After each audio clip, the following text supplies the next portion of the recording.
Summer grilling is going strong and America's birthday is coming up. If you're looking for the perfect cuts to put on the grill this year, look no further. Good Ranchers is the place to get American beef, chicken, and seafood this summer. They sell 100% American meat and ship it straight to your door. And right now, they're giving away 2 free 18-ounce prime center-cut ribeyes to every person that uses my code, Doing Great. Yep, that's over 2 pounds of prime ribeye steaks just added to your order at no cost to you. You're welcome. You can make a one-time purchase, or you can subscribe and save $25 on every box. Plus, like I said earlier, you'll get 2 free 18-ounce boneless ribeyes. I mean, these things are super, super good. They're steakhouse quality. Good Ranchers is giving them to you for free when you go to goodranchers.com/doinggreat. This, I'm telling you, it's not the time to wait. You don't want to wait. Claim your ribeyes today before they run out. Yes, this is a limited stock item. First come, are first served, and you want to be first when it comes to Good Ranchers. They deliver the best of American farms and ranches to your door. Now, make sure you take the time today, right now, stop what you're doing and do it. Go to goodranchers.com/doinggreat or use my code DOINGGREAT at checkout to get your 2 free 18-ounce ribeyes. Start the summer off right with Good Ranchers, American meat delivered. Welcome, citizens of the grateful nation. Thank you for joining us again. Oh, wait, we're not going to do like cold intros anymore. Well, I mean, we can. It's fine. The new national anthem is Everything I Do by Bryan Adams, which was also on the Robin Hood Prince of Thieves soundtrack. Been a while since I've seen that. Oh, Sing it's it. such a good song. Look into my eyes. You will see what do you mean to me. Search your heart. Search your soul. It's so good. It's good. Don't tell me it's not worth fighting for. Okay, it's so hard to say lyrics after you sing them. Yeah. Don't tell me it's not worth fighting for. You can't tell me it's not worth fighting yeah. for. No, it's true. What's the next line? Everything. It's a song that we listened to after that. It's from the Zorro soundtrack with Bryan Adams. If You Really Love a Woman. I was listening to it this morning with Carly, and the lyrics goes something like, "If you really love a woman, tell her that she is a woman." And I'm like, whoa, Bryan Adams is based. Oh. 2022, Bryan Adams. Surprised he hasn't been canceled yet. Right? But I guess you can tell a man she's a woman now. Okay, hold on. This is an embarrassing question. What's that song? 1, 2, you like a dream come true. 2, that's Brian McKnight. Brian McKnight. Yeah. I always get the Brians mixed up. Listen, mid-90s to early 2000s R&Bs, there's no one else on this level. Let's introduce the guest for today, Morgan Zegers. Thank you for coming. High five. All right. Yay. I brought Morgan on because she knows a lot about the founding of this country and the people who formed it. Correct? Thank you. I appreciate that. Talk louder. Thank you. I appreciate that. Okay. Apparently you know a lot about the Federalist Papers. That's what Mike told me. Yes, I'm excited. It's an exciting project that we do with that. Yeah. Cool. So Cool. I definitely have some questions about that because I'm curious because when I originally heard the term Federalist, I imagined that at the time the framers didn't really see how big the federal government could get, right? Because a Federalist was a person who saw the need for a federal government, right? Mm-hmm. Okay. Well, that's the thing. Looking at political tactics, we see the manipulation of language and definitions often by the left these days, but there were games going on back in the founding where really the anti-federalists were more into federalism than necessarily the actual Federalists, because the Federalists wanted that larger centralized government, and it was the anti-federalists that believed in more so the decentralization and a very tiny, if any, existing central government. So hearing how they battled and the Federalists actually won that positive sounding word for the political campaign is kind of cool. Wow. Really interesting. You know, because you don't want to be against something, and they won that by being the for federalism. Pro. Oh, really? Okay. So they flipped it on them. Yep. They flipped it. Cool, right? Wow. The big lie. I know, right? There's a lot of those. Yeah. Oh, interesting. What do you want to talk about? What's been on your mind recently in regards to the culture that we are living in and on the right? And Current day culture. I told Morgan that we're probably more critical of the right than we are of the left. Like we just see, it's expected on the left. Yeah, everyone's critical of the left. I feel like even liberals are critical of the left now. It's boring. Yeah. It's tired. We are critical of the right. Well, I don't know what's really interesting. Have you guys read Age of Entitlement? Bye. I don't know. I just found this book, but I'm reading it right now. Usually I'll bring it on this podcast, but usually I don't talk about things when I'm still reading through the content and kind of working through it. But I found this fascinating book, Age of Entitlement. I'm 3/4 of the way done. And it talks about how the policies of the 1960s really should have been halted when Ronald Reagan came to power. He campaigned on ending a lot of these things, the welfare programs that were established. And instead, he funded them, continued them, and then also lowered taxes. And so it created this unsustainable system where people thought we were in some golden age. And in many ways we were, but it was because we were continuing impossible to maintain programs. And Ronald Reagan was lowering taxes, telling everybody that we could maintain both at the same time, and the debt tripled. So it's kind of fascinating. And it really opened my eyes to a lot of it. I haven't really looked into the policies of the 50s through 90s before, but it's my current focus. And I'll send you a copy if you want one. Yes. Was Abraham Lincoln gay? I don't know that one. I heard Was he he, in wrote fact? he wrote letters. Gay letters? Yeah, to a guy he used to share a bed with on either expeditions or while living in the wilderness. Speaking of gay stuff, want to know what made me very mad? So Fit right in. So I'm clear about where I stand on a lot of things. I make wooden American flags. It's a very wholesome thing. I do it with my I was dad. going to ask you about this, yeah. I do it with my dad. Zegers Aw. Freedom Flags is the Instagram page. So we made a little shop, right? Oh, I know and what we you're about to say, connected yeah. the products to the store. And then all of a sudden yesterday, I got over 25 messages from people with screenshots that Instagram is promoting my Zegers Freedom Flag shop with a picture of me with my flag and the store. But behind me is a picture they put in of the gay pride flag, but now all the other colors in the triangle. think it Where looks it's like like black, the- yeah. brown, white, the light pink, the light blue, the triangle one for the It's trans so and the people ugly. of color. And they're promoting it as if I sell that flag. Isn't that illegal? So I have no idea how to stop it. And I'm getting so many things. A lot of people, the good thing is that they're saying, I know that you're not doing this. Right. So I want to warn you. Others are saying, what are you doing? Conforming to the radical left and selling their flag. So You then I pro-gay. posted, yeah. So I was like, So I put a message out and I said, listen, I don't comply with the Alphabet Mafia's cultural Marxist flag. The Alphabet Mafia. Please help me out with this. My sister texted me, she's younger than me, and she was like, hey, I just have a piece of advice. I feel like you scare people away when you say Alphabet Mafia. And so I think you shouldn't say that anymore. So we're going to have a talk about that. Ask lesbians how they feel about the Alphabet Mafia. I would be Probably mad not if too I was- happy. Yeah. If I was a gay person or a lesbian person that worked so hard for rights just to be seen as a normal person and get basic marriage rights or whatever they wanted, and then this happened to their movement, I'd be pretty mad. Well, they say it's because, I think we mentioned it before, I think Andrew Sullivan said this, the reason why the T even got lumped in with the LGB is because the LGB for so many years had a lot to fight for and had a lot of money thrown at these nonprofit organizations to fight for. And then all of a sudden they got everything they wanted.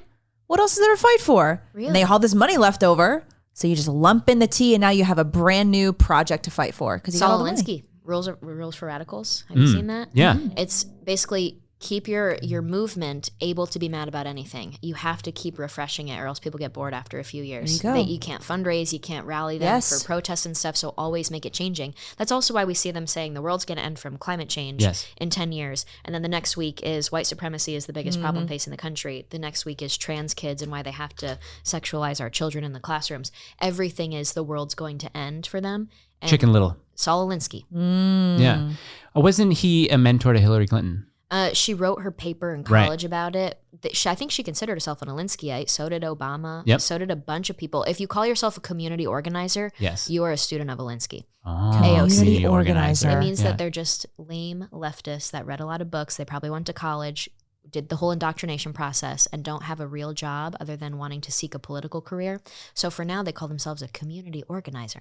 AOC. Isn't it so She had a crazy real how job. these people, like, their number one goal in life is to mooch off of taxpayers' money and make a ton of money being a political person? And That's just why I'm term limits for everything. exactly For everything. for the rest of their lives, they just can, like Nancy Pelosi. I mean, could a human being take more Valium? Well, than that's what I'm Nancy saying. Like Pelosi? her, Maxine Waters, even people like Lindsey Graham, people who have been in the Senate and the Congress for like 30 years. I'm saying, did the framers ever intend for that to happen? I mean, I think with the legislature, this is the big problem. So, okay, we'll get a little nerdy. Get into it. We got time. Charles Kessler his version of the Federalist Papers, he writes a great introduction to it, and then he published his own version of the Federalist. And so in his introduction, he explains that the founders wrote this for an enlightened public. Here's a few things. First of all, this is the problem we're facing today. We don't have an enlightened public. You've seen the videos of people when they're asked basic questions on the street, right? They're asked how many continents they are and they can't answer it. Yeah. And so clearly we're not exactly enlightened. We aren't even at a basic educated level, very ignorant. And I'm not saying, oh, we're so stupid and stuff, but we kind of are. I don't mean it in a bad way when I say ignorant, but it's truly, we are ignorant on so many important things, basic things. So our founders wrote this and said the people will be smart enough. We don't need term limits in the legislature because the people will be able to make the educated decision every time. Now I have a question for you. I do this show where we go through the Federalist Papers. It's for students to kind of learn the process. There's 85 of them. So we do the Anti-Federalist and the Federalist Papers. It's very fun. But as I'm going through it, a whole point of this is that the founders looked through all of the historical examples of attempts at democracies, attempts at republics, other attempts at government, and confederacies and said, what went wrong? What can we do? But one of the biggest things that they missed was in a ton of the Federalist Papers, they say that the American people are just good enough to not make those same kind of mistakes in many ways. They were so naive, I think. I hate to call our founders naive, but it doesn't make sense to me that they would think that we were just exceptional and we wouldn't take America for granted. Right. That's a common theme. They think that this was made for an enlightened public, that the beauty of the country, we were put together by Providence, this land and this people. We were too good to ever let something like this slip from our grasp. How did they look at all of history and then think that we would be any better? That's a question that's always on my mind now. Oh, interesting. Yeah, I've always should ask them. I'm assuming you communicate with them from the grave. Beep, boop, beep, boop. Well, what's the amendment that set the presidential term limits after FDR? Was that 24th or 25th? 5. Maybe look that up. Because even that, I just feel like term limits just go with age. Because as people get older, obviously they don't stay as sharp anymore. Yeah.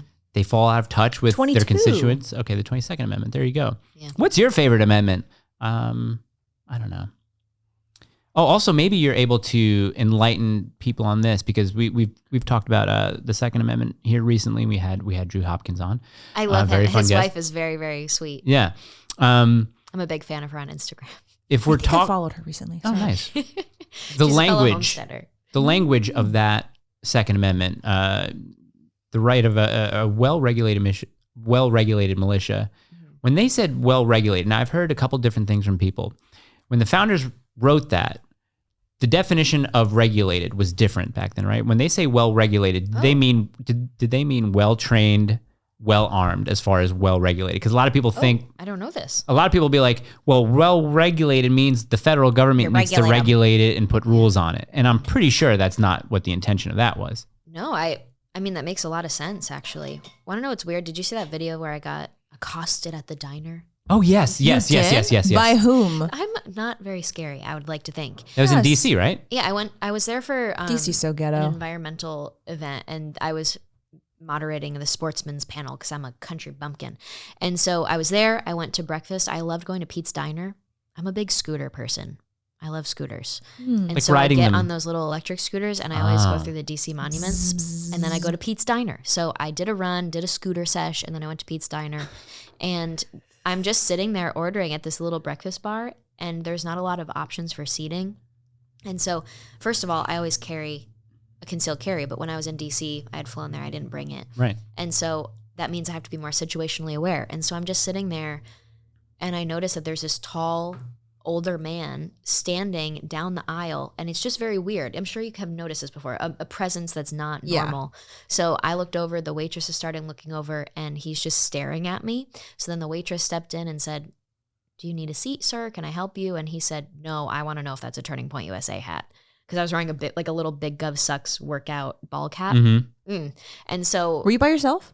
I was by myself, and he announced to the restaurant, it was a very small place, so everybody was watching.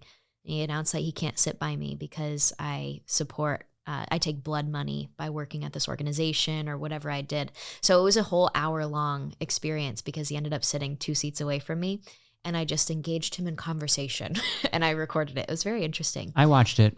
It's always did he bring up penises? He's like, guys with guns are always penises. So it was all Why about are the they Second obsessed with Amendment. dicks? He Yeah. said that he said that Republicans, conservatives, all of us, we took blood money from evil billionaires who wanted to rewrite the Second Amendment in the late 1900s with DC versus Heller, and individuals shouldn't actually be able to own firearms. And then he got in immediately. Now, I'm 25, I'm sitting alone, I'm a young woman, and this old creepy man is telling me I kill children and take blood money and that their blood is on my hands, all this stuff.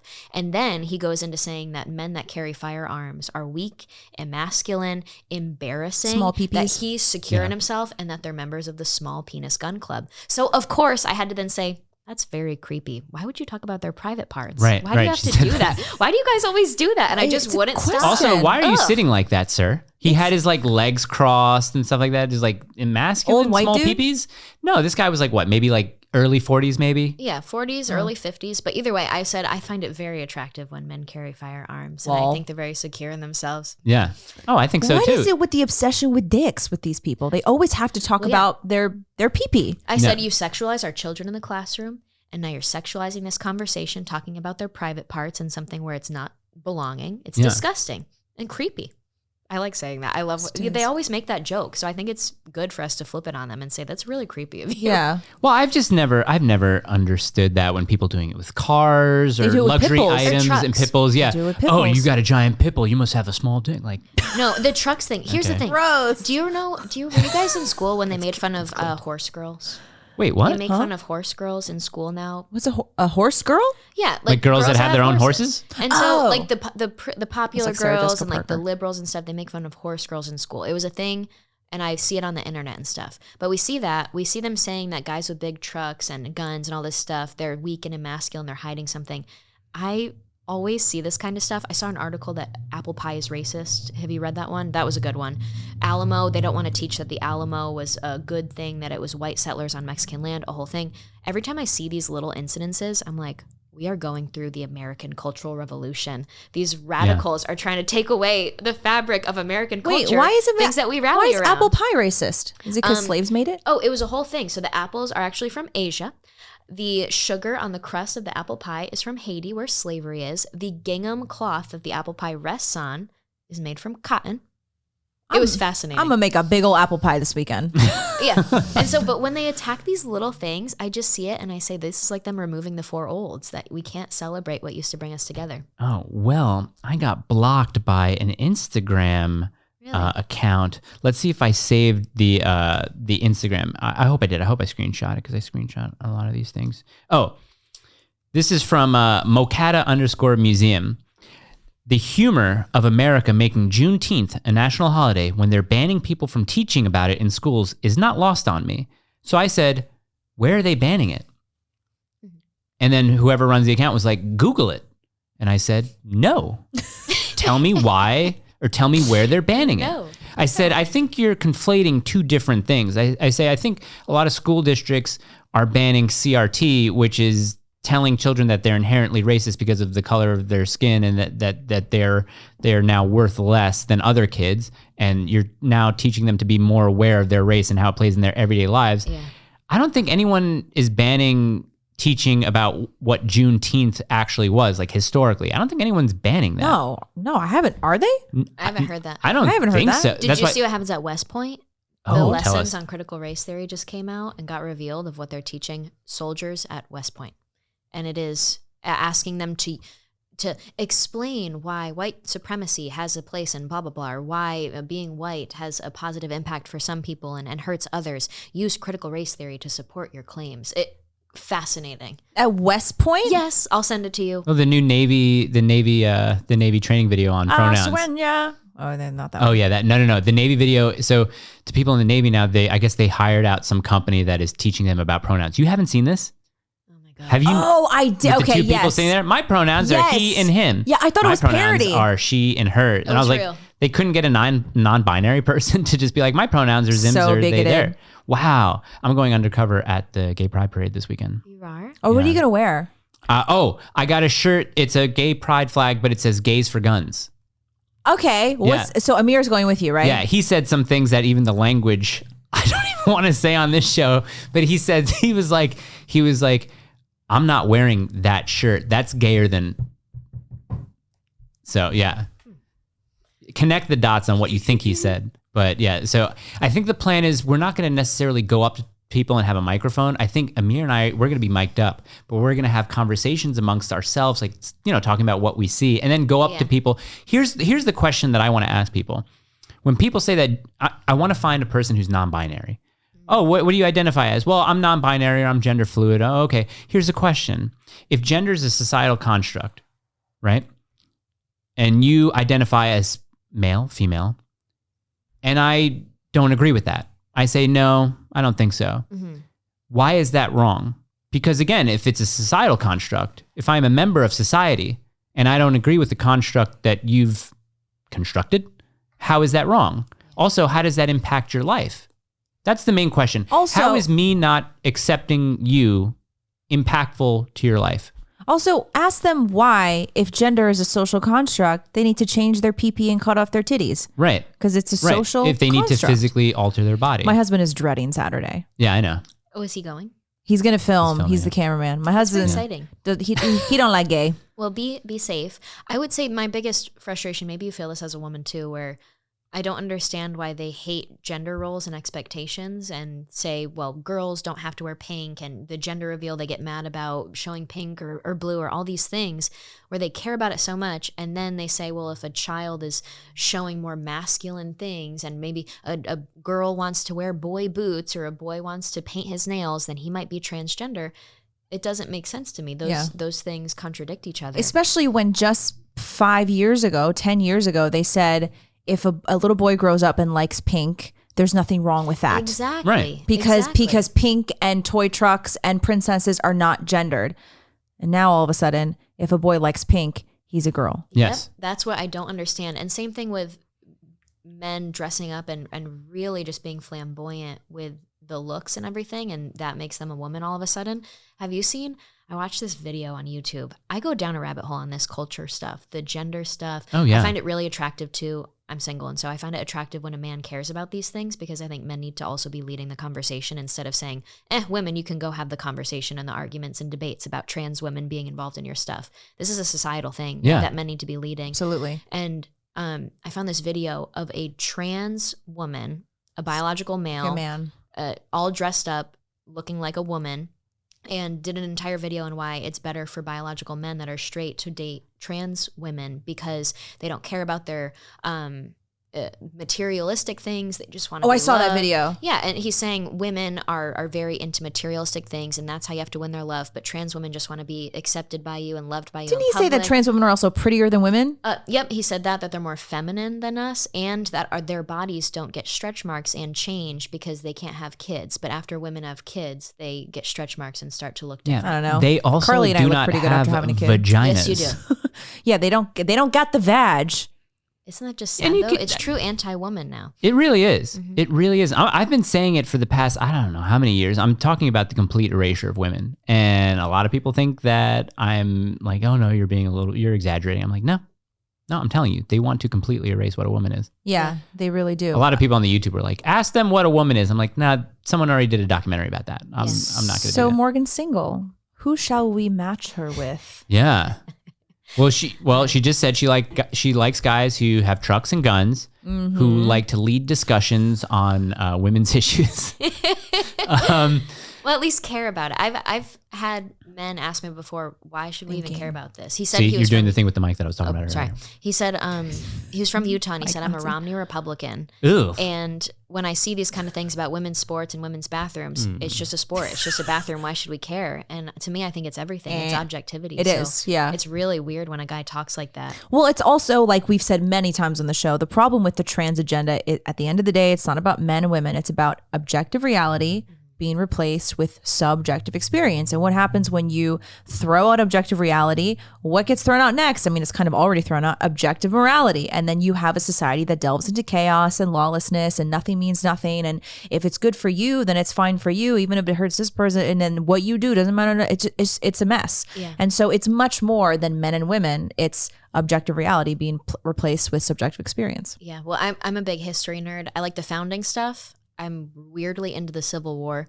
I think, I don't know if this is weird, but I love historical music. So Native American chants, Irish music. So racist. I love I'm sorry, but the side of the Confederacy in the Civil War, they had some really good music. They had some really good songs, it's man. Catchy. I listen to it in the shower sometimes. Very catchy. And so the other thing, though, is I love communism and the history of the 20th century. And so with this gender stuff, I'm so into it. And I interviewed someone who was sent out to the countryside with all the students in the Cultural Revolution. Her name is She Van Fleet. She's the mom that went viral. Greta Van in Fleet's Virginia. parents. What? Yeah.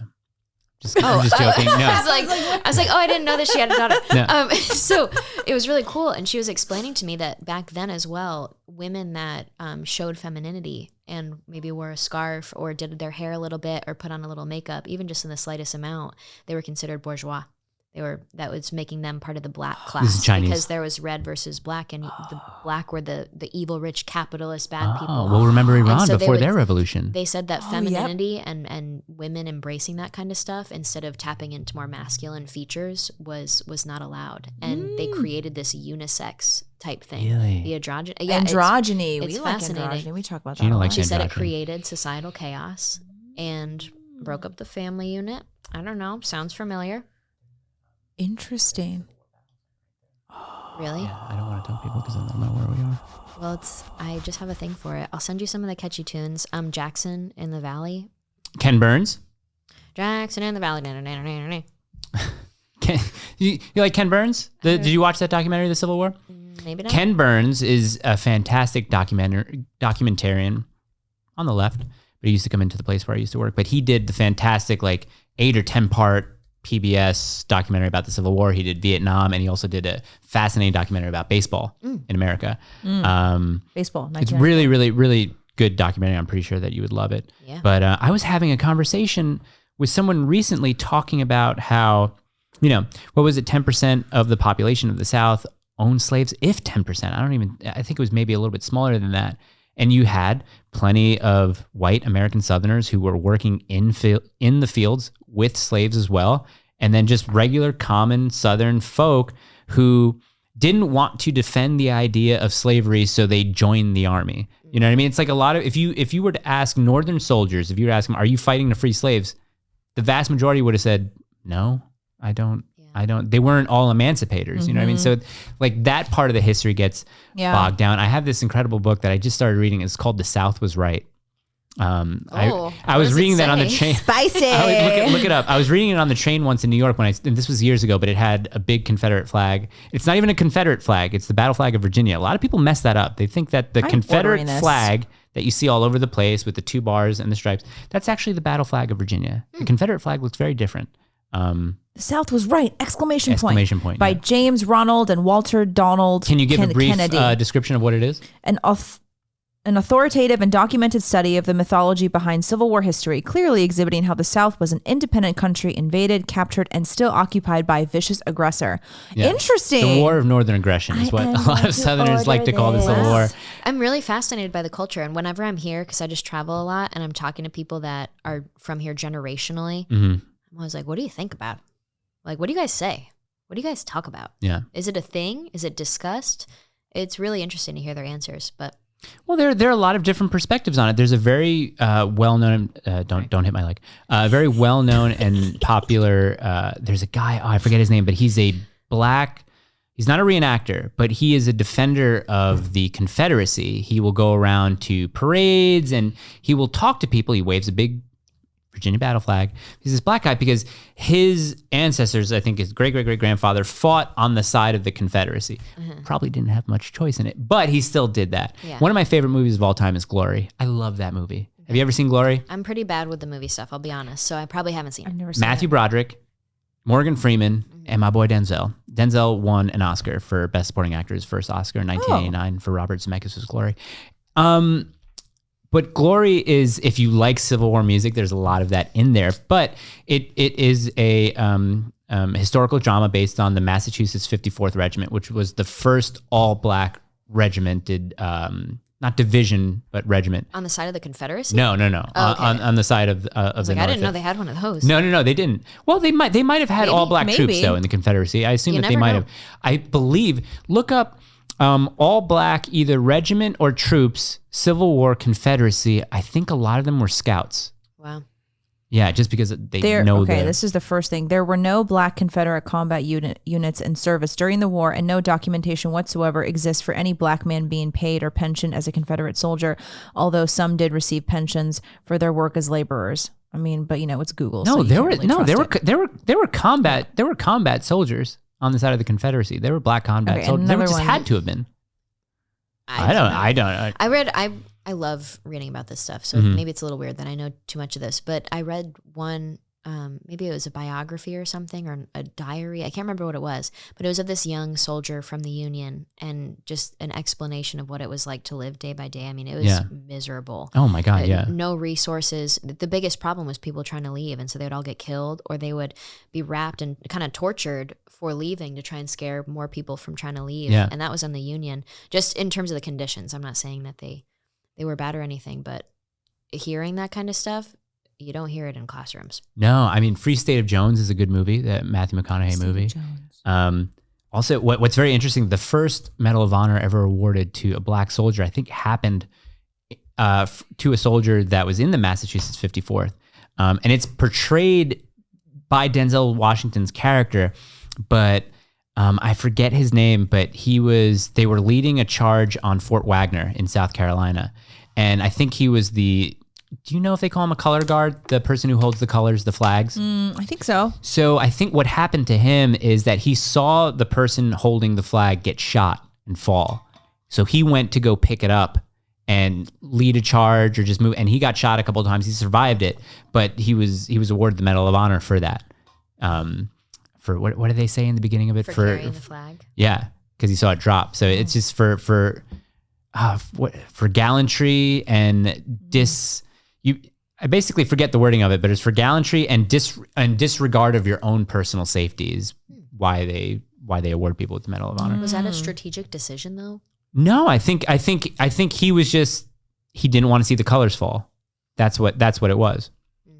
So I don't know. Back then, it's not like it's an easy fix if you get shot. Right. I'm not saying it's an easy fix now, but it's definitely a lot easier. Yeah. Back then, have you seen 1883? Where Loved it. Man, when she gets spoiler alert, if you haven't seen 1883, pause this, skip forward.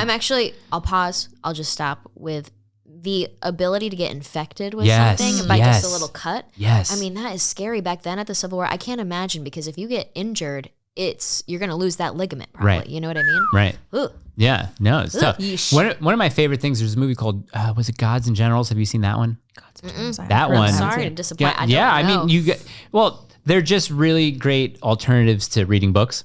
Though the accuracy, might go in and out. But Abraham Lincoln wanted Robert E. Lee to lead the Union Army. Uh-huh. And he had a meeting with Lincoln, and he said, I can't do it. He says, Virginia is my home, and I can't lead an army to invade it. So, and then Lincoln leaves, and then he said, I never thought I'd see the day where a sitting president of the United States invaded his own country. And I was like, whoa, I don't know if he actually said that or if that's a made up line, but whoever wrote that, it's really, really interesting. And it brings me back to this idea, again, of Federalists and Anti-Federalists. Because states are so different from each other. Yeah. I don't think they're bound by any coasts, because when people say, oh, coastal elites, California and New York are very different. They're aligned, but they're very different. Yeah. But then you have a state like Vermont, which is blue, but it's also incredibly high ownership of guns. Incredibly, like they're just kind of almost like that New Hampshire live free or die kind of state of mind, like very low crime. And you're like, why is that? Even though they're run by liberals and people on the left, like why is Vermont the way it is, and how come Vermont's not like Massachusetts? Yeah, so that's a really good point. I've always wondered why the need for such a large and overreaching federal government. Why can't the states operate on their own, which they do, because the states do. So they sue the federal government often. Places like Texas, Tennessee. I've always wondered what was in the framers' minds about having a strong federal government, and if they ever, and like you said before, they didn't foresee. Yeah, I mean, they didn't want it to be this massive existence of a main entity that controls every aspect of our lives the way it does right now. But I guess in the most basic sense, it was to create a team, a union of smaller entities that were supposed to remain sovereign. And they looked at Europe especially, and they said, look at all these little countries that are all unique in their own identities the way the states are, because every state economy is different. The agriculture, the land, the aspects of what you can use to build your communities, it's all different in each state, and so it's leading to different people. One of the quotes, I'm going to misquote this on accident, but he basically says that men throughout history have gone to war over very serious things, but also very frivolous things. And if you look at all of the opportunities for problems to happen in the Union, we are going to be just like Europe, constantly warring with each other. The people will always be suffering because right now, unlike Europe at the time, Europe had been doing that for centuries. And so they had forts, they had walls, they had established physical barriers. And so you were just kind of like moving from one town and then back and then one town and then back, and no real gains were being made except the people were suffering. But he said in America, it's going to be a situation where it's just territory in many areas, and you're going to have constant warring. And yes, over decades and centuries, you will build it up to that. It's going to only be these small gains like Europe, but it's going to be violent and aggressive if we let these small states fight against each other as countries. So we need to find a way to bring them together and create massive peace throughout the land.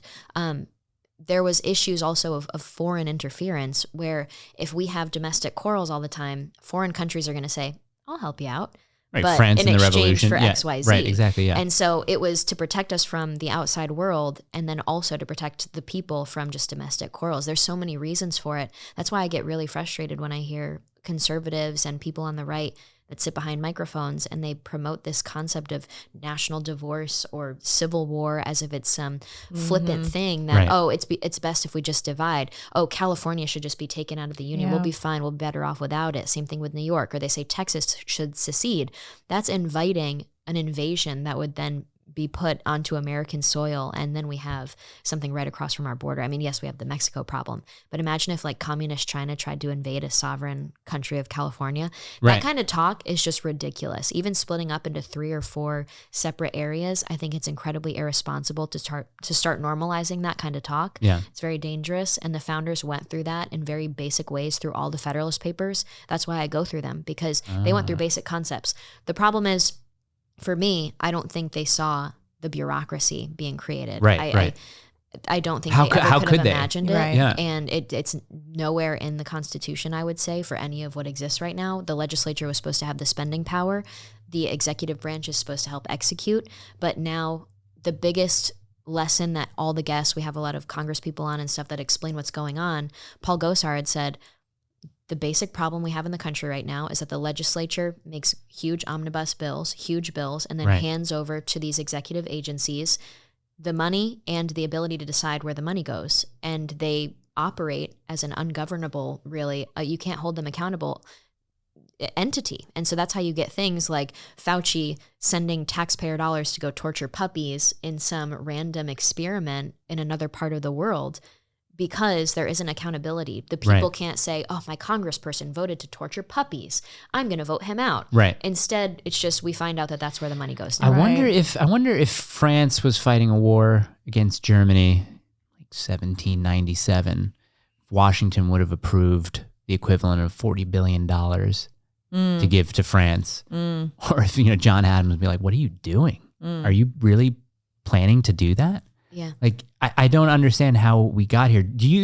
Are you able to pinpoint a time in America's history where it was clearly the tipping point to where we are now as far as bureaucracies, as far as like, 30, 40-year veterans of the Senate or of the Congress? I maybe it was after 1900. Did you see abuses of power? Obviously there were, but did you see them as regularly before 1900, or this is like a 20th century? See, that's the thing. I've really only been focused on the founding, and then I love the communism aspect. I like the Civil War, but now I'm trying to figure out how did we get to these problems? Because people see the 1960s as if it was forever ago. I see it as yesterday. I see things very, very as far as time is concerned. In terms of human history, American history, that was very recent. And we act like that was, our history and it happened back then, but now this is different. No, the decisions of the 1960s, they are leading up. We had politicians that are still in office from that time period. And that's why I'm reading The Age of Entitlement, because I find it fascinating. All of that welfare state that was created, we used to not be in debt as a country. And that wasn't hundreds of years ago, an old archaic concept to not be in such debt, trillions of dollars of debt. That just happened a handful of decades ago, and all of a sudden now it's normal. Like I graduated high school in 2015, and I just thought that's sorry. I graduated high school in 2015, and the things like Department of Education at the federal level or national debt, those were all just normal concepts. I had to look into it to find out that, oh, this is a fairly new concept that's been allowed in our society by recent politicians. It all goes back, though, this 1960s thing of we passed these programs. They could have been axed. They could have been stopped by Reagan, who campaigned on doing these things. And instead, Republicans focused more on values and very feel-good talking points and communication tactics, and then had no actual action behind these things. But it really felt good, and it became our way of doing politics as conservatives. So again, I don't want to talk too much about it because I'm still immersed in it. Yeah. But it's really something we should be looking into and talking about because that's where things started to go wrong. Yeah, it's very, very interesting to me. You just said how you're immersed in this one particular book right now. I just finished the first book in like 2 years since my daughter was born. And it was something completely not having anything to do with history. It was a book about M. Night Shyamalan and the making of Lady in the Water. You love that movie. I like it. I like that movie, yeah. But I had this book on my bookcase, and I was like, oh, maybe I should read this quick before Morgan comes and we could talk about it. But it's called The Quartet. Look it up. It's called The Quartet. It's about Washington. Is it Washington, John Adams, James Madison, and then somebody else? These guys were talking about the Revolutionary War was just one. Now these people have come together, and I think it's mostly about the Constitution, about the framing of the Constitution. But then they talk about these two brothers. I can't remember who they are, that had a really big impact on the Constitution. I can't remember their names. Gina, if you find this book, The Quartet, can you read the description about it?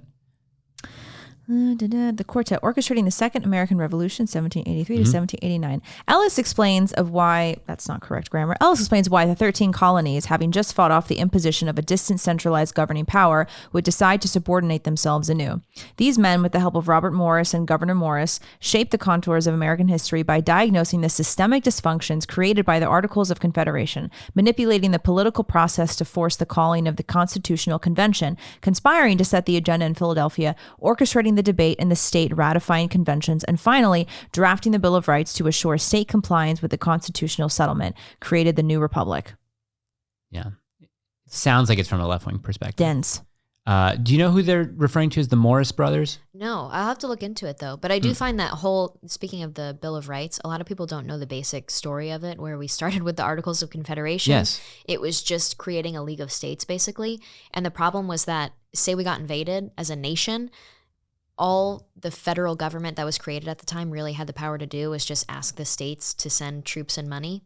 And it was really hard to hold people accountable in that way. And so the only way to hold them accountable would be to invade the other states, and massive chaos would set in. Right. So the goal was to make something that was more of a team effort and more accountability. And look what it's grown into, though. But that's what the Bill of Rights was intended for. So what happened is the Anti-Federalists said, okay, we'll start to support the Constitution if you agree to create a Bill of Rights. What do you guys think, though? I always think, I don't know if I would have been a Federalist. Well, that's why I'm saying this. Yeah, that's why I'm like, the concept of federalism doesn't seem. I've heard some people say, no, the Constitution is the most perfect document. Yes, it's great to have the Bill of Rights, but we would have been fine without the Bill of Rights. But I hesitate on that. I think I would have been just as hesitant without a Bill of Rights added in. And so the Bill of Rights, to be worried. The Bill of Rights was born from the Anti-Federalists. Yeah, it was their negotiations. They're saying, okay, as long as you start to actually write down and guarantee that people have certain rights, because it wasn't written anywhere in the Constitution. Right. There was really no limits. So the Constitution was written before the Bill of Rights? Yeah, it came. So they agreed to ratify the Constitution, and then they wrote the Bill of Rights, which is, I have trust problems. I don't know if I would have trusted that process, but they ended up following through. Was there one author of the Bill of Rights? No, I think so. What happened, there was like 26 or so contributions of proposed amendments, and then 10 were. Interesting. Yeah. Can you name them all? I could. First, freedom of speech, whatever, blah, blah, blah. Second Amendment. Third Amendment was no quartering? no quartering, right? Fourth Amendment was search and seizure, or is that Fifth Yeah, Amendment? like due process and stuff. Yeah. Oh, word. I don't know. This is hard. We should be better at this. Why are you doing this to us? No, because I mean, at least we're being transparent where we're actually learning Okay, in real where do time. we leave off? Number 4? Number 4, is that the right to search and seizure? Yes. My Fourth Freedom Amendment. from unreasonable You're search. violating my Fourth Amendment rights, sir, unless you have any, what is it? Actionable, what is it? If you do not see me committing a crime, or if you have no articulable, Jesus. Oh, Lord, blaspheme. Oh, twice. Oh, it's okay. Ask for forgiveness right away. Sorry, guys. Please No, forgive not from me. the people. Oh, from God. Is me saying from God, is that blaspheming? No. Deliver us from evil. Okay. Yeah. Articulable reason of suspicion or something like that. Okay. And you can't, hold me or whatever. Fifth Amendment is. No, please. Oh, I thought I was waiting for you. Yeah. I'm waiting for you. Go. You We're guess. not even guessing anymore. Oh, Fifth Amendment. You got due it. process. Yeah, I Okay. told you got it. What's the number 6? sixth? I never hear anyone. So Fifth Amendment, I always remember because of Fifth and 14th. They use that for Roe v. Wade. Right. With the Right. right to The 14th is privacy, which makes no sense to me. none. I don't get how that's Private applied. decision. That's Okay. what they said. I'm going to confer with Gina after you leave. I'm going to kill you Privately. privately. Thanks. You're welcome. 6? Yeah. What is the Sixth Amendment? I don't know, and I can't guess. Rights of accused persons, right to a speedy and public trial. Oh, public trial, right. Is that a jury trial or just a public trial? Public trial. Oh, it's just public trial. 7th. Does it say speedy in it? Like Yeah. Yes. Like with the J6 stuff. Can I say that? Yeah. Okay. First strike? Nah. We've been saying first strike for the longest time. It's going to be the one time we don't say the first strike, so we have to keep saying first strike. Oh, yeah, first every strike, time. yeah. First strike? Go on. Oh, I just mean with that situation from January 2021, is that breaking the right to a fair and speedy trial? What is it? Oh, yeah, You know what I mean? probably. Speedy and I've public heard people trial. discuss this before, but I don't know much about it. So They've also been holding people without charges for a long time. Do they still have the horn guy? Oh, I think he got sentenced, maybe. Oh, did he? Someone sent me, put on your hat. Put on your hat. Uh-huh. Your foil hat. Oh. Yeah, that's her conspiracy hat. don't Someone have a sent hood me a today, picture of this Ukrainian guy who's been involved in a lot of these false flags. Someone sent it to me. Wait, you're kidding. No, he had a picture These with things horn freak me guy. out. He had a picture. He was at some shooting public. He was in Las I Vegas. think I have seen this. Okay, I think yeah, I have seen got this. it. Yeah. Someone DM'd me this. This is the great Yeah. thing about Instagram. We don't is believe any of this. They're only conspiracy theories perpetuated by crazy people. Before we get to the did we just do the Seventh Amendment?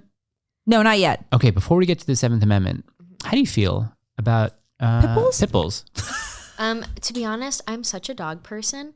Really a dog person. I've always had them. We have 2 hunting dogs. And then my mom got attacked. We got attacked by a pit bull. What was your mom and my 2 wearing? dogs. Oh my God.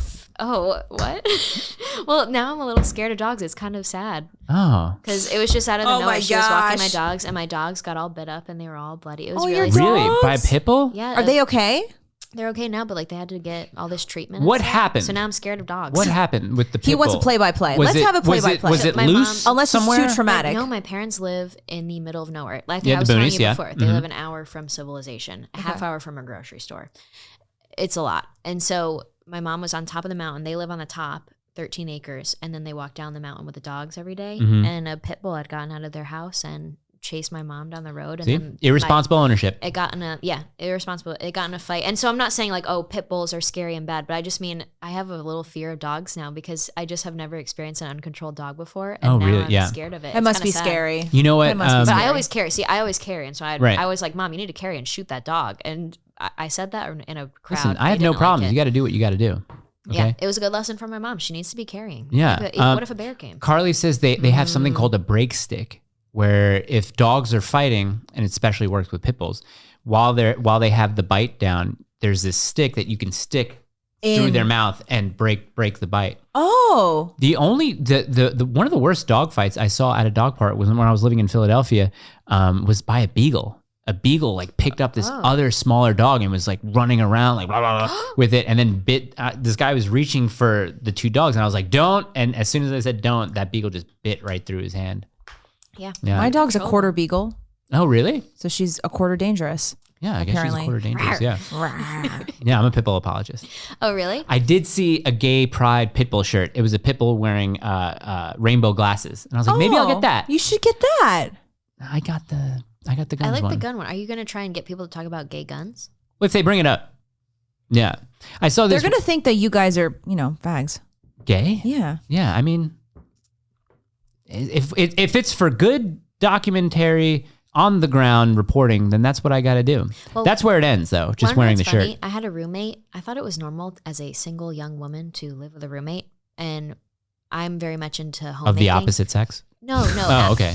Alex Spencer, she's really sweet. And so we don't live together anymore, but we were living together and we would always joke because I'm more of the housewife. I can't wait to be a mom and homeschool and be a homemaker. And I think it's really important because I have a following and a lot of it's young girls. So I try and normalize that kind of stuff and just talk about it more. I am very clear that I'm not one yet. Right. But Alex would always joke that I was her housewife because she had a job that she actually went to the office. I do content work so I could just hang out at home. Yeah. And I would always clean and bake and stuff. And we started joking that we were married. I thought it was very clear that we weren't because I also talk about dating as a young woman and just that kind of stuff. And so I got a ton of messages because we would be like, hey, wife, and stuff like that. And I got a ton of messages of people that said they were unfollowing me and they were really disappointed in me because they didn't know I was a lesbian. Well, that explains the gay flag Based that you were advertising. Yeah, exactly. It was a big mess. And so then I told Alex, no more lesbo jokes. So then she went on the internet and started saying all these divorce jokes, saying we got divorced. I said, no, It's even worse. Perpetuates Right. the big lie. Yeah. Oh man, did you see Shekinah's post No. about? Okay, so I'm new to this sort of stuff just because I feel like I am a boomer in my own right. She said, "Oh, the pick me girls, whether they're liberal pick me girls or conservative pick me girls. oh yeah." On TikTok, I got called a typical pick me Asian girl, right? Oh, there's a new term. How do you get that term? I don't know what assigned to you. Oh, you know how I got it? Sorry, really quick. I got it because I said I dared to say that America is a majority white country. And that what is the problem if it stays that way? Yeah, that's just like. What's the problem? They said typical, but I don't know what they're talking about. I mean, Asian is white adjacent anyway. So what do you expect? Listen to this. Okay, Ready? There is a term for liberal women who talk down about white people and then who date white guys. They're called boba liberals, like boba tea. That's funny. Can you hold on? Shekinah posted this? No, she posted something about pick me girls, and it's like the typical conservative pick me girl claims she can cook. Only knows one recipe, like blah, blah, blah, blah. And I'm like, Gina is like an actual conservative woman. You seem like an actual conservative woman. So I was just saying, like, is there a trend among young conservative women who maybe just want to portray themselves as like trad in order to like find the trad dudes? Thing like creeps me out. I hate trad stuff. As a traditional woman that actually believes in homemaking and taking on those roles and a feminine unique role in society, I think they're very different from a masculine role. I think the trad thing's getting a little creepy and weird. Thank you. I always say that. I don't understand it. I think the guys that promote that kind of stuff are not worthy of me wanting to go bake them a pie in the kitchen. You know I think honestly, this is not a joke. I think the guys who talk about that and perpetuate that, I think that they have been severely wounded by women, and I think that it's something that they deal with. Can you elaborate on that? Is it just because like I'm outside of? So they have probably, for example, like a guy who is, or even someone who is so into this trad, it's a caricature. What trad has become is a caricature. And it's also, especially from a biblical understanding, it's a complete misunderstanding of the roles of feminine and masculine, the roles of husband and wife. And so you see a lot of guys who'll be like, what is that woman doing on the internet? What is that? Okay. She should be in the kitchen. And it's not like a joke. It's like she should not be in public showing her face and having a voice and speaking to men on the internet. They find that to be like some of our YouTube comments and Instagram comments. I think they're joking when they say that. Yeah, I mean, I get a lot of those as well. Like, well, if you say that you want to homestead and homeschool, then why are you online? Why are you on the internet? Why are you being a media girl, a conservative? I'm like, okay, whoa, my following is young women. I take it really seriously that I'm trying to just share a positive message with them. Want to know what's interesting? I had a 9-to-5 job and it was horrifying. And I saw the role that women took in it, whether they were pregnant and trying to plan out like, I'm going to not leave work until I pop so that I can have a couple more days with my baby when it was born. Right. Or they were trying to plan when to get pregnant, or they were just really unhappy with their schedule with their kids and stuff. I saw that when I was young, and I had very much been put through that tunnel of just like, this is how women go. You got to go be your boss, babe, get your degree and then your job. And I was pretty horrified. And so I just changed my mind. That's how I got into this, because I realized, I'm pretty good at the commentating stuff. I can tap into it a little bit more, learn how to podcast, learn how to do the media work. And all my money now comes from just small contracts here and there that I agreed to. I run a nonprofit. I make little wooden flags. That all is flexible. And I want to do those things because I believe in Proverbs 31. I want to be a contributing member. I don't know who I'm going to marry. That's Can exactly you right. answer this? I don't know who the heck I'm going to marry, what background they have, what kind of money they have, what kind of salary they make. Well, you what know job that they once they have. start dating. And so why would I sit around and think, well, I'm going to be a homeschool mom one day? Like, what if because I didn't put effort into it, my family can't afford to do certain things and I have to send my kids to public school and take a job? So I'm just trying to be an asset. And then I see these trad people commenting on my stuff saying, well, then you need to go start dating and settle down and get off the internet and everything. It's just very rude and weird. So It's a really weird thing. Like what they say is they claim that the whole caricature of trad is that they actually believe that a woman is not supposed to have any voice at all, and that her only role is to literally stay inside the house and just raise kids. But again, coming back to a biblical perspective, there's no biblical perspective. When we had Dr. Easley on, he talked a lot about submission being a response, not a role. And women, we are actually meant to lead other women. Women are not meant to lead the church. Women are not meant to step into that kind of leadership role, but we are actually meant to lead other women. Like there's absolutely a role for us to do that. And this idea that women aren't supposed to have any voice in society is like, it's totally anti-biblical. It really is. But again, it's a caricature. So they see any woman online. And I do think that a lot of it comes from like being really wounded by women. Like they probably dated women that were very masculine, that had those 9-to-5 jobs, and that would put a lot of effort into looking beautiful to go to the office, and they would have to put on their best face and put in their best effort and like flirt with guys at the office, and then come home and put on the sweatpants, take off the makeup, do nothing for the husband, do nothing for the home. And men have been upset by that, understandably so. I totally get that. They're wounded by that. And so they project this, like you either have to be one extreme, the caricature of trad, or there's nothing else. Well, it's weird too, because people have asked, your following is really intense. It's either young women or it's these guys proposing to me in the DMs. And just if you look at my comment section, people always comment to me about it in private of like, have you seen what people say? And I think it's just very indicative of we must be facing a really weird thing in society if all I had to do is just promote basic good values and show myself like working in the workshop or in a long dress doing basic conservative values, I write my podcast topics on the whiteboard. It's how I promote it.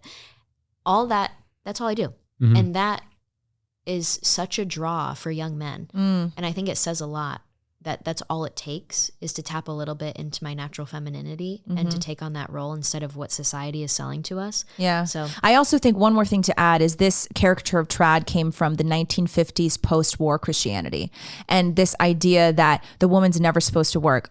Guys, hello. Back in the day, ever heard of a family economy? Like, do you really think that in any centuries before this, do you think that women just sat at home all day and did nothing? Like you literally couldn't survive. Yeah. Like women, The wealthy ones did. the wealthy ones did, exactly. I mean, that's why it was like Pale-skinned and it was a sign of a higher class to be pale and overweight, right? Because you never have to do anything. But every other class in every era of history, the husband and the wife had to work and create a family economy. That's how you fed your family. It's how you fed your kids. And yes, within that, there were certain roles of provide and protect and nurture and take care of the kids. But at the end of the day, you create a family economy. And so this is very indicative and reflective of this 1950s post-war Christianity, that people really think it's like the 1950s housewife, woman in the dress, only leaves the house to go to the grocery store and never ever works. It's like, you guys have no idea what the world was actually like before the 1900s. Well, that's like, why what did you I think love it was history. like? Yeah, like if you look at all of human history, it's never been a situation other than that 1950s sliver.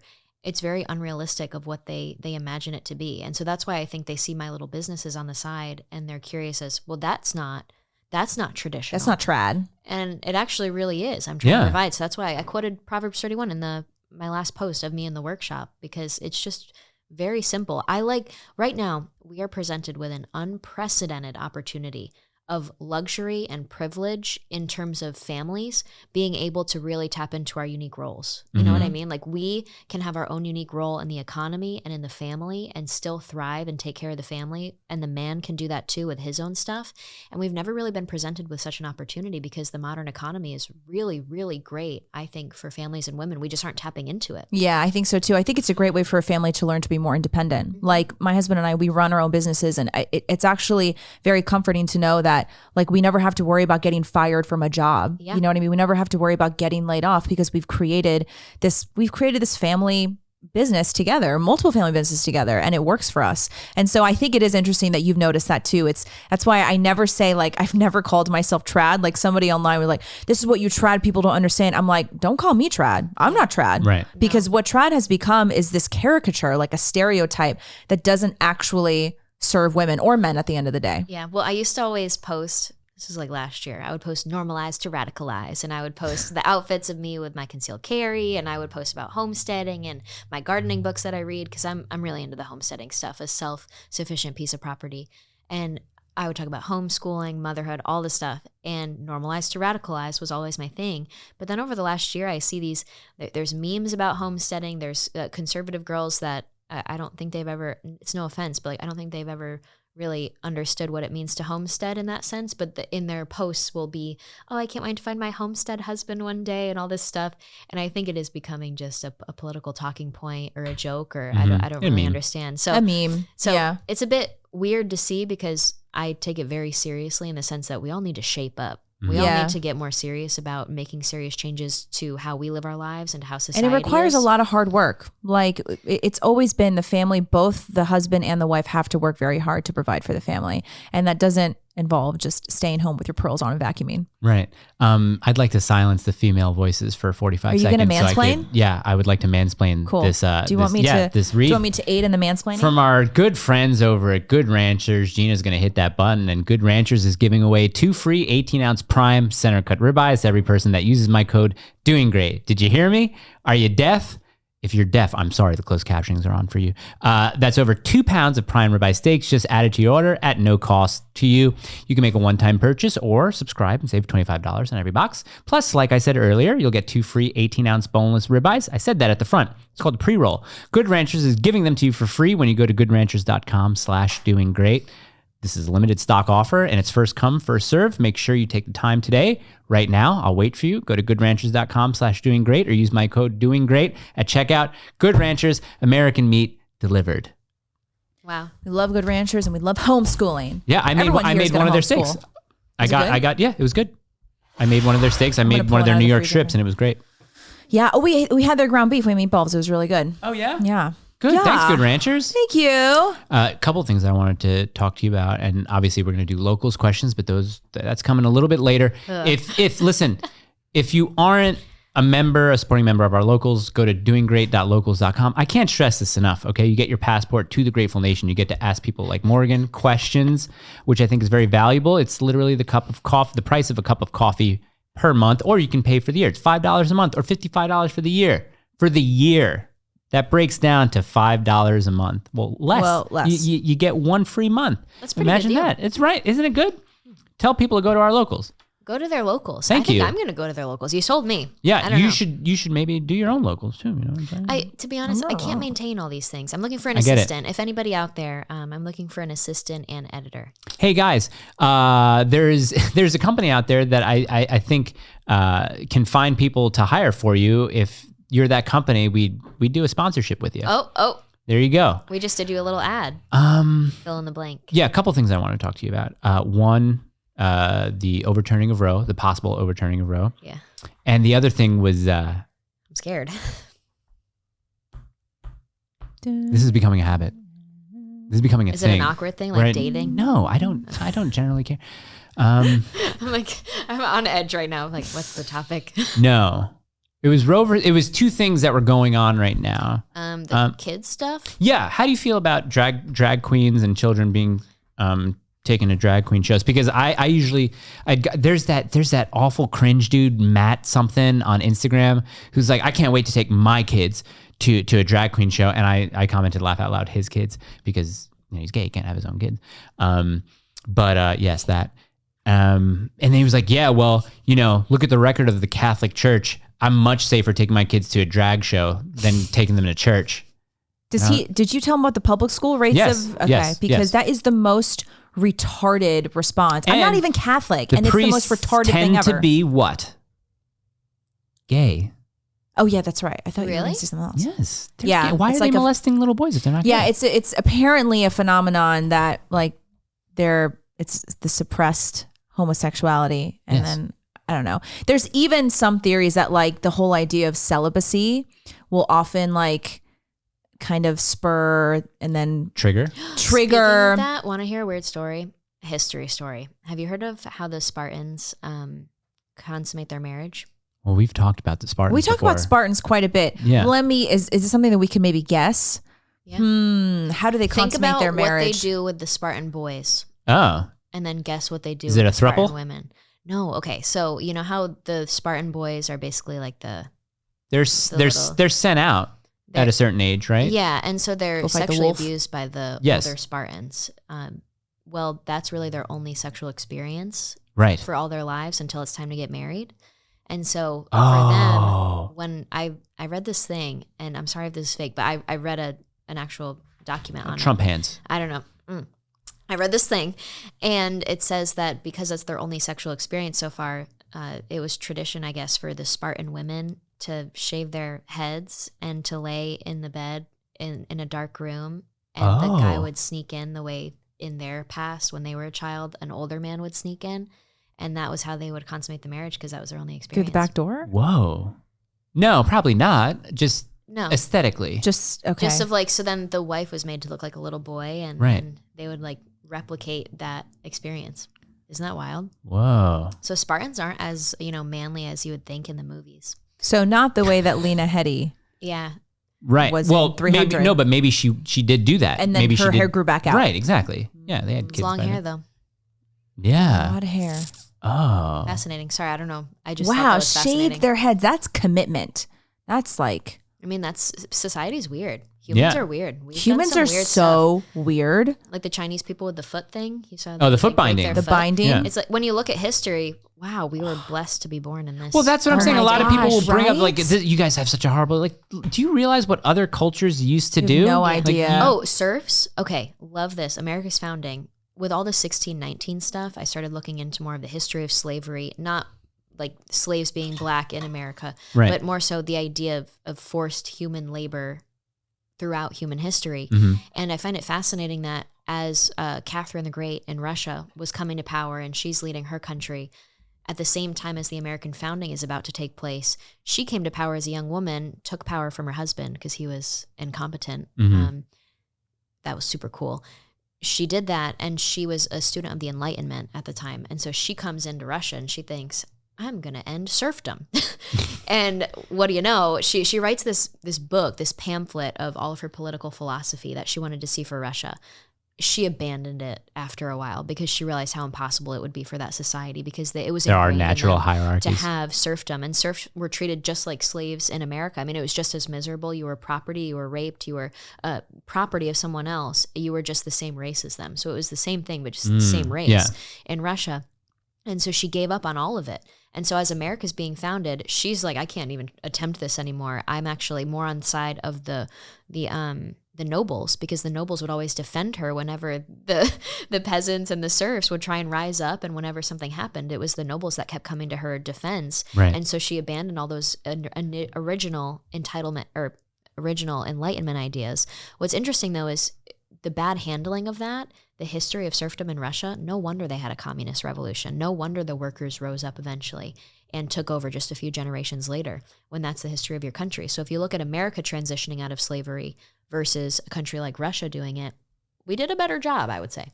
And like you said earlier, it was not that long ago to expect America to be this perfect utopian society. We're it's the just, youngest country. We're super no, young. seriously. Yeah.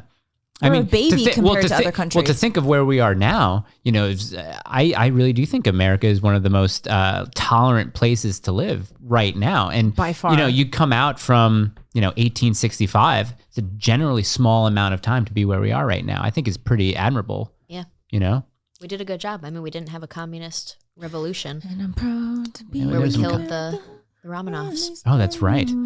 Funny thing, an amazing thing about World War I is just how there were 3 cousins involved with that. It was the King of England, the Russian Tsar, and then the, what do you call him, of Germany? I don't know. They were all cousins. I believe they're all first cousins, I think. First, really? Look that up. It was, you had King George. I'm getting all confused now. Yeah, this is why I stick to World War II history. It's where I got my degree in. Really? Second World War with a focus on relations between Germany and Russia. Wait, you're for kidding. real? Yeah, that's what I wrote. I wrote my final paper on Hitler and Stalin's relationship. Yeah. Love that. Can I read it? No. Oh. I graduated in 2006. I don't know where that paper 3 is. 3 first cousins: King George of Britain. Yep. Kaiser Wilhelm. Yep. Wilhelm of Germany. Cheers. And Tsar Nicholas of Russia. Right, Tsar Nicholas. Yeah. Were they all that first cousins? First cousins. Yeah. Interesting, right? Here, history is awesome. There's so many things that you can focus on. Things that lasted maybe only for 3 years, but there's so much material on it. It's fascinating. Do you ever listen to Hardcore History, Dan Carlin's show? No. He has a fabulous podcasting where each episode is like 4 hours long. So if you ever have a long road trip, you just throw one of them. He talks about the Mongols, Genghis Khan. Oh, I love that. Yeah, really, really good. But yeah, I focus on World War II just because it's such a a gigantic world event involving so many different people. And I wanted to write the screenplay because I came across a story called the White Rose. These teenagers in Germany who I think were in college, but they were arrested for throwing pamphlets in universities denouncing Hitler and opposing Hitler, and they were eventually rounded up and all killed. I think their group was called the White Rose. Really, really interesting. Look up the group, the White Rose, Germany, World War II, and I think Cillian Murphy can play a perfect person in this movie because I think he looks exactly like him. I thought you said Cillian Sophie Schultz. Yeah, Sophie Schultz. Yeah. I'm watching I'm halfway through the There first was a German episode show. of season 6 of Peaky Blinders. Yeah, same. The new season. It's all right, really, you know. Fucking. Man, I it's so sad Listen when to your brother. Polly died. I'm your brother, Alpha. Why do they talk like that? Tommy Shelby. He could play a really good. Right? One of those guys, right? Yes, that's a Cillian Murphy role right there. Yeah. That dude can do anything. Well, in Germany, they did make a dramatized version of that. Like, I think it was like a TV series, but I think a full feature would be nice. Second, Roe versus Wade overturned. You looking forward to that? Yeah. Oh, sorry. I don't even think I answered the other question, but I think what they're doing to our children is satanic. It's the devil speaking. Yes. Yeah. Not in favor. I like to look at bad things and say, that was the devil. Yeah. It's a good thing.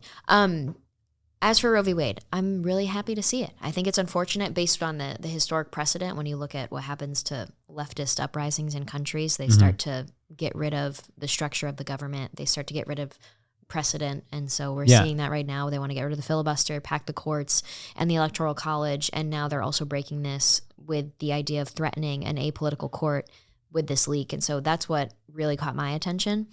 It's unfortunate to see that I don't think really anything's being done about it right now. They say they're stepping up the investigation on it. Yeah. I would just say, in my perspective as a young woman, I always try to think of this because I didn't grow up in a really religious family. Now I'm really religious. My parents didn't talk much about politics. I really brought politics into the family. And so a lot of people assume that must be why I'm the way that I am now. It's actually not. Right. And I love my parents. They're conservative and I'm from a military family, but I had to learn a lot of this stuff. And so I think back to what was I taught in school? What was I taught by culture? Because I think the world pushed a lot of their narrative onto me. I didn't necessarily get it from the church or anything like that. And with abortion, even though I was against abortion, I remember as a young, naive little first-time Republican getting into the mix of everything when I was a teenager, I remember thinking, well, of course, but like we should definitely allow it for the first trimester and stuff while it's still just a little thing, and then people can still make their decision, but we shouldn't allow it later. And I think of that like milquetoast approach to it and just how that's ingrained in us of well, you might think it's bad, but it should at least be allowed in the beginning. And I see that with so many cultural issues these days, whether it's with hookup culture and with rejecting marriage until you're in your 35-year-old age range, all this stuff. And it makes me sad that those things are normalized now, especially for young girls. So I wish that I didn't have those views, but I'm glad I came to them now. Can we convert you? Why? What? From pro-life to anti-abortion? Oh, I love that. Sure. Yeah. Okay, great. Don't use the word pro-life. What is this Well, perspective? do you think someone who rapes and murders a child should live? I see what you mean. Oh, yeah, I'm very anti-abortion. I'll say that. Yeah, very good. Very good. Yeah, We've very converted good. Morgan. Very Well, we good. really Very haven't. good. Well, it's a couple of things I wanted to say about what you said earlier. The idea of abolishing the Electoral College never made any sense to me. I never understood that because, like you said before, and like we talked about, states are so different economically, even demographically, physically, their environments, their ecosystems. So it would make sense that the sizes, the populations, that each state would have a different amount of votes and have, its own voice based on, but it makes it equal, doesn't it? Doesn't it in a way? Like, it doesn't make any sense that Wyoming would get a bigger say than California would, just based on sheer population and the size of its economy and stuff like that. Well, with common sense and education and understanding of history, protecting the minority and protecting this kind of concept makes total sense. It's common sense. It's for people that... We aren't an enlightened public anymore. Yeah, no, it's the same people who think that we are a democracy and that January 6th is, a threat to democracy, think that abolishing the, Electoral College is a good idea because they don't know what a democracy is. We are not a democracy. What do you think about universal voting rights? What do you mean? Do you think that everyone who's not a felon and over the age of 18 should be able to vote? You mean non-citizens? No. We're not trying to like gotcha. The idea of just allowing anyone who meets two criteria, not a felon and over 18, to be able to vote. Do you think that is a good thing? And we have that right now. Yeah. Correct. What's the other option? Oh, there could be That's a great question. There could be a You guys- civics test. There could I see be what you mean. land or business ownership. My whole thing is, I guess our whole thing is that the idea that all you have to be is over 18 and not a felon, and you can't name to 7 vote continents, and then that person can have a is so vote. absurd. It's one of the reasons why we have so many retards in office, because Flagged. not everyone earlier. Yeah. not everyone should be able to vote. Sorry, it's a huge decision to decide who's going to be in office and how we're going to move society forward. That's a huge decision that shouldn't just be in the hands of anybody who's not a felon and over the age of 18. Well, you want to know my approach to it? I'm a bit radical. I'm sorry if this seems aggressive, but I hear them now talking about making it so that 16-year-olds can vote. These people are not on our side. It's not like we're all on a wholesome platform trying to have a good public discourse on political issues for the betterment of the country. We're not on the same platform anymore. Yeah. And I see it differently now, of having these little debates with them and little arguments as if it's going to be one midterm election after another where we're going to get our little wins. To me, that's just not the case. I think we're too far gone from that. I think if you understand what's happening right now, then you're in the know.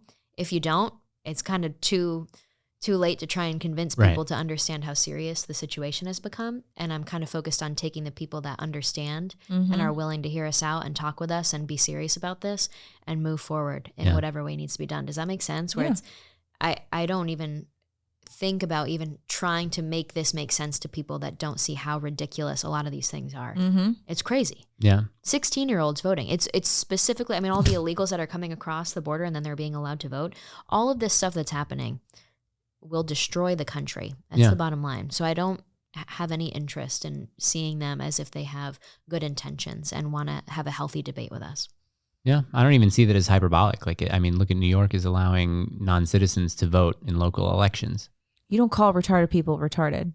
You call your friends retarded. Because they're doing retarded things. Yeah. It's a line from The Office. She likes The Office. Okay. Yeah. It's nice having two conservative women here. You know, I have to say, and I this sounds terrible, but it's true. talking. I actually think there are very few young conservative women who are well-spoken and smart and beautiful and pleasant to be around. So it's very nice to have you on the show. Yeah, you're pleasant to be around. Yeah. Oh my gosh, thank you. Yeah, I'm gonna clip that and watch that at night. It's rare, right? really it's appreciate it's Do we rare in endorse? general. Do we endorse? Do we endorse? Yeah, do we endorse? Yeah, I mean, I'm not running for office, if that's what you mean. No, Absolutely just not. you as a person. in life in general, I think we're going to endorse this one. Yeah, we'll wait just to see what happens. But I think, generally we endorse. I'll try to not disappoint. Thank you. I admire her so much. And so I always look at your Instagram page because it's what I would like to achieve. You know what I mean? So it's nice to have somebody. You'll that do it much embodies better that. than me. Trust Are me. you talking about like kids and family and Yeah, stuff her like that? lifestyle, her balance. I'm sure it's not She's perfect. into fitness Nobody's too. perfect. Do which you is work good. out? Okay. She can do handstands. She did gymnastics when she was younger. You know that? Yeah, I watch your page. Oh my gosh. I can't contribute anything here anymore. Well, yeah, we don't need any more mansplaining. Thanks It's very good. much. That's why, for me, if you look at my Instagram, people think it's a little silly because I love country music, old school, and I'll put a reel Same. of I'm busy, but I try and this is me doing something quick, and then I put it at the end of the day into a little reel of like, this was my workout. I then made a meal, and then I did some work, and then I did a hobby, and I try and just show that simple aspect of my day, or maybe some wholesome quotes, because I really do think that can have a profound impact. It makes of a showing difference. women like there's a healthy pattern of lifestyles that you can approach and achieve. Yeah. You're being sold a complete lie right now. Yeah. The biological stuff, this is what's really fascinating. I love science on things. And Okay. so I was at Young Women's Leadership Summit when I was there for an abortion panel, life issues, abortion, family.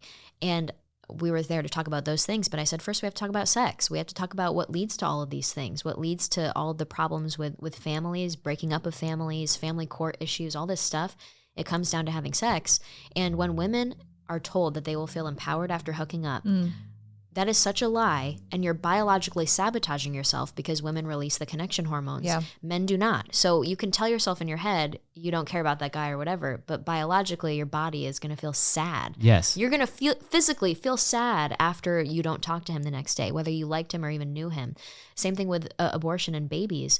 They say that women won't feel depressed, but unfortunately you see that pregnancy test and your body releases connection hormones to that baby that you just found out existed. Men don't do that. So again, you're going to feel this mental sabotage, even though you're told that you'll feel fine. So that stuff really bothers me. And if we can normalize to radicalize these young women into just a little bit better of a lifestyle than what they're sold, I would be a little happy with that. It's a great clip right there. I watched this. Thank you. Let's talk about sex. Sorry. It's a good clip too. I watched this movie. Can I talk? I watched this movie Women. last night called 10,000 Saints because we started to watch. We saw this meme that this woman wrote about this Mel Gibson movie, like racist, anti-Semite Mel Gibson is in this movie where he's killing Puerto Ricans with Emil Hirsch, a guy who strangled a woman at Sundance. And then someone commented, I've never been more amped to watch anything ever in my life. So I was like, Carly, let's watch it. We watched it. It's just not a good movie. We turned it off after about 20 minutes and Carly was looking at this movie called 10,000 Saints. I'm a fan of Ethan Hawke. I like Ethan Hawke. And the girl from True Grit, the remake, is in it. Haley Steinfeld. Yeah. I like her. So, twist, spoiler alert, kind of a anti-abortion movie. So the plot line is these two kids growing up in Vermont, they huff stuff, they're about to be college age and all that kind of stuff. And on a bad night, Haley Steinfeld meets the kid and his friend. Haley Steinfeld, while the kid is outside and being all depressed and stuff, Haley Steinfeld hooks up with the friend. Okay? They're on cocaine, hook up with the friend. It'd be like that. The two friends leave, and then they huff Freon. And then they fall asleep. What does huff mean? Huff. Sniff a huff. I've never done anything like that. But then they fall asleep in the snowy Vermont, backyard of his house, and the friend dies. This kid goes to New York to live with his father, Ethan Hawke. This is in the late 80s. The kid is into hardcore. What is it called? Straight edge music. So straight edge is no drugs, no sex, no promiscuity, no meat. But it's New York hardcore music. Yeah. No meat? Yeah. Vegans. Oh, okay. Straight edge. Yeah. If you meant. So no meat in music? Do they talk about meat and meat? No, it's a lifestyle. It's a lifestyle. Anyway, Emile Hirsch is in the movie too, but Haley Steinfeld becomes pregnant from that one sexual encounter with the kid's friend. Oh, and he's dead. And the kid's brother lives in New York, so Haley Steinfeld starts dating the brother. The brother thinks it's his, but then eventually find out. But through the whole time, people around Haley Steinfeld, who's like maybe 16 or 17 at the time, are telling her to get an abortion. And she does not want to. She's like, you guys, some of you are telling me to have this baby because it's a memory of the kid that died for you. You're trying to keep his memory alive. Some of you people are telling me to kill this kid because I'm not ready for it. What about me? What about what I want? Like, I want to find, I want to have this baby. I've already started calling her something, whatever. And she eventually has the baby, but in the end, she ends up giving it up for adoption because she knows that she can't raise this baby. And one of the, like, I get very emotional when I talk about these things, but one of the end of the scene, the end of the movie, there's a scene with her where her mother, who Haley Steinfeld yelled at her, she's like, I'm sorry, I'm not your first abortion. Like the mother had an abortion or whatever, and was trying to talk her daughter into doing it. But they all end up, lovey-dovey at the end. Everyone's getting along and is happy with the decision that she's made to adoption. And the mother says to Haley Steinfeld's character, the nurses want to know if you want to hold her. And she says, no, I've heard that you fall in love too quick. And I was like, oh my God. I was like, I couldn't ever. But she's absolutely right. She knows that if she would have held that baby, she would have kept her.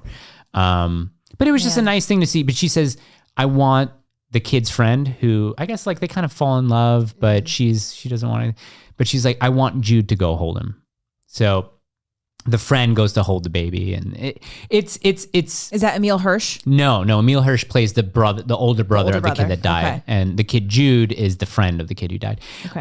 I'd recommend people to see it. The tattoos are horribly done, especially when it's regarding New York hardcore, and it's cool because it takes place at a time in New York City where people want to gentrify Tompkins Square Park and like all these places. So New York in the late 80s. Not really, the safest place to be, especially in Alphabet City where they're living, avenues A, B, C, D. But it's one of these movies where this is where we talk about conservatives getting things so wrong, where they would probably see a trailer of that and they would probably say, oh, like, look at this, like, they're promoting abortion. And it's just like, why don't you guys actually sit down, watch some art, and then maybe form an opinion about it? Because it might take you to a place that you didn't think it was going to go.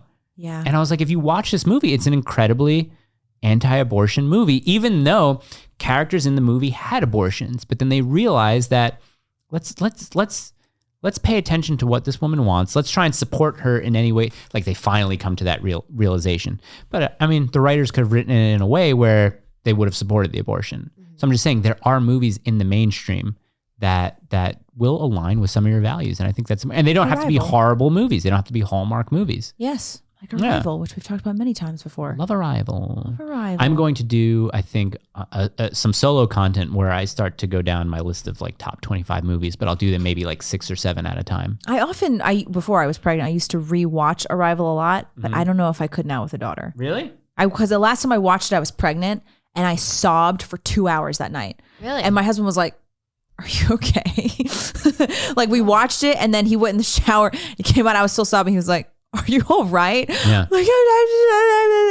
And I don't know if I can watch it now. It's just, it's so good, but it's just like, it would just take me to, I'll have to watch this. Yeah. There's good. So many great, like, and I hate to say like conservative, oh, that's a conservative moment, but there's so many pure moments in film, especially like independent film, that a lot of conservatives just turn themselves off to. But In a Place Beyond the Pines, have you ever heard of the movie Blue Valentine with Ryan Gosling? I like that one too. Same director, Derek Cianfrance, wrote a movie and directed a movie called A Place Beyond the Pines, and it's a movie about fathers. It's about a movie about fathers and sons. But Ryan Gosling's character is like kind of like a motorcycle bandit. He robs banks because he finds out that a girl that when he was in town with the circus or whatever impregnated a girl, comes back to the same town a year later. She had a kid. And so he gets responsible in a way. He's like, I'm going to provide for this kid. The only way that I know how to is I ride bikes really, really well. So then he starts robbing banks. And there's this one moment where he's like, because Eva Mendes, the girl character, I'm going off on a tangent. This episode is gone already, but it's a wash. Eva Mendes has a boyfriend. She's raising the kid with him. And who's the actor again? Mahershala Ali, who plays the boyfriend. He's fantastic. but they're laying in bed. They kind of like hooked up on the side. And he's like, I wonder if, and they're dating. I think Eva Mendes and Ryan Gosling are dating at this point, and it's a fantastic scene because she actually That's how they met. Yeah, she actually She's cheating starts on him? in the movie. Oh. She's cheating on the boyfriend with the father of her child. So they're not dating in the movie. No. They kind of they get away and they do a little thing, but Eva Mendes starts crying in this, like really, because she's dating Ryan Gosling in real life, where they're sitting down laying. They've just done whatever they've done, and he's like, oh, I wonder if he'll like ice cream. He's talking about his son that he just found out about, and she's like, he's a baby. Of course he'll like ice cream, but he's like, no, but. He's like, I want to see his face. I want like his first memory to be of me giving him ice cream. And she starts crying. Oh my gosh. And it's like, it's such like a real moment where, dude, like people want to talk about like how like, you know, fatherhood is this thing. Anyone, like you see a moment like that in film and you're like, wow, like, you know, guys understand what being a father is like. Even if you're this negative role model, like imagine like finding out that, and this is what happens later in the movie, the kid finds out that his father was, you know, this bank robber and, you know, but not having him in his life impacted him down the line. So it's just this really, really interesting movie about father. I might go back and rewatch that one. I really enjoyed it the first time. Really, really good movie. Yeah. I could talk about movies all day, but Morgan's here. So, I mean, we want to talk. Hey, you know, I'm learning. I'm going to go watch all of these. You have so many movies to go. You have Gods and Generals. You have Glory. You have to watch Glory. Okay. I got to watch Glory. I'll show you a scene. This is a picture from A Place Beyond the Pines. Oh. Yeah.